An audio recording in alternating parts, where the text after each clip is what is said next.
ഒരു പോയിന്റിൽ നമുക്ക് തോന്നിപ്പോയി ലൈക്ക് ഇന്ത്യൻ മൂവി തന്നെയാണോ എന്നുള്ളത്.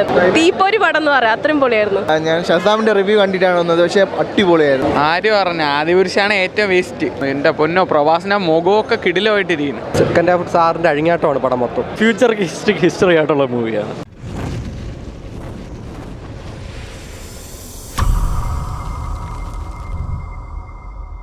പടം കൊള്ളാം. കൊള്ളാം. അടിപൊളി, കുഴപ്പമില്ല. സൂപ്പർ പടം. അടിപൊളി. അടിപൊളി. നല്ല പടം. കൊള്ളാം. പടം കൊള്ളായിരുന്നു. അടിപൊളിയായിരുന്നു. നല്ല പടം, സൂപ്പറായിരുന്നു, അടിപൊളിയായിരുന്നു. നല്ല സിനിമയായിരുന്നു. ഗുഡ്. ക്ലൈമാക്സ് കിട്ടുന്ന ക്ലൈമാക്സ്, നല്ല വിഷ്വൽസ് ആണ്, തിയേറ്ററിൽ തന്നെ കാണണം. കൊള്ളായിരുന്നു. അടിപൊളിയായിരുന്നു പടം. താങ്ക്സ് ചേട്ടാ. അടിപൊളി പടം. അടിപൊളിയായിരുന്നു. സൂപ്പർ പടം ബ്രോ. കിടിലൻ മൂവിയാണ്. ഫ്യൂച്ചർ ഹിസ്റ്ററി ആയിട്ടുള്ള മൂവിയാണ്. കൊള്ളാം. അമിതാഭ് ബച്ചനും പ്രഭാസ് എല്ലാവരും നന്നായിട്ടുണ്ട്. പടം നല്ല പടമാണ്. അടിപൊളി. നല്ല പടം. ഫിലിം നന്നായിട്ട് ലാസ്റ്റ് ക്ലൈമാക്സ് ഒക്കെ അടിപൊളിയാണ്. സൂപ്പറാണ്. പ്രഭാസിൻ്റെ ഒരു തിരിച്ചു വരിക. സൂപ്പർ പടം കൊള്ളായിരുന്നു, കുഴപ്പമില്ല. സെക്കൻഡ് ഹാഫ് നൈസ് ആയിരുന്നു. ഫസ്റ്റ് ഹാഫ് കുഴപ്പമില്ല, സെക്കൻഡ് ഹാഫ് അടിപൊളിയായിരുന്നു.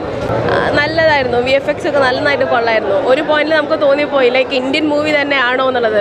അത്ര പൊളിയായിട്ട് എടുത്തിട്ടുണ്ടായിരുന്നു. പക്ക നൈസ് പടം, അടിപൊളി പടം. പ്രഭാസ് കുറച്ച് കോമഡി ആയിരുന്നു, പക്ഷെ അത് നെസസറി ആയിരുന്നോ എന്നുള്ളത് ഒരു ഡൗട്ട്ഫുൾ ആയിരുന്നു. പക്ഷെ എൻഡിൽ പൊളിയായിരുന്നു. തീപ്പൊരി പടം എന്ന് പറയാം, അത്രയും പൊളിയായിരുന്നു. നല്ലതായിരുന്നു, പൊളിയായിരുന്നു. കൊള്ളായിരുന്നു. അടിപൊളി എക്സ്പീരിയൻസ് ആയിരുന്നു.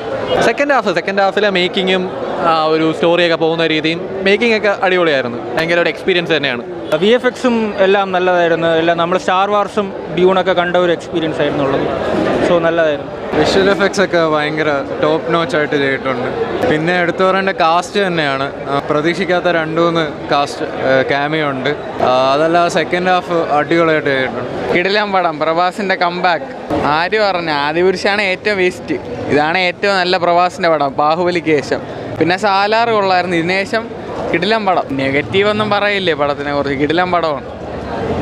ആദിപുരുഷ വെച്ച് നോക്കുമ്പോൾ കട്ട ഭേദമാണ്. എൻ്റെ പൊന്നോ, പ്രവാസിൻ്റെ മുഖമൊക്കെ കിടിലമായിട്ടിരിക്കുന്നു. കൊള്ളായിരുന്നു പടം.